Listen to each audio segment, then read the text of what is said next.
Welcome to Blizzard Fire. We hope this video helps fire up your solution. You start by powering the Zircon Studsensor Edge and preparing the surface. Insert one AA battery. Make sure the polarity snaps into place so the device reads correctly. Once powered, switch to stud mode. This optimizes detection for wooden studs versus metal. Place the sensor flat against the wall and press the center calibration button. Hold until the LED pattern stabilizes.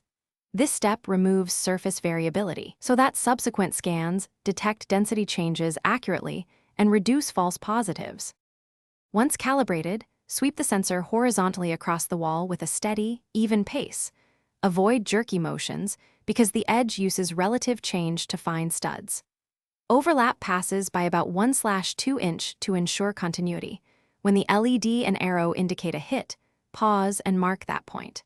Then run short vertical scans above and below the mark to confirm the stud's edges and centerline. You do this to verify consistency and avoid mistaking wiring or pipes for framing.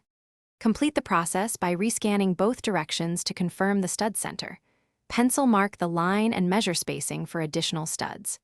If readings are inconsistent, remove the battery and recalibrate on a known solid area, because electrical noise or uneven paint can skew results.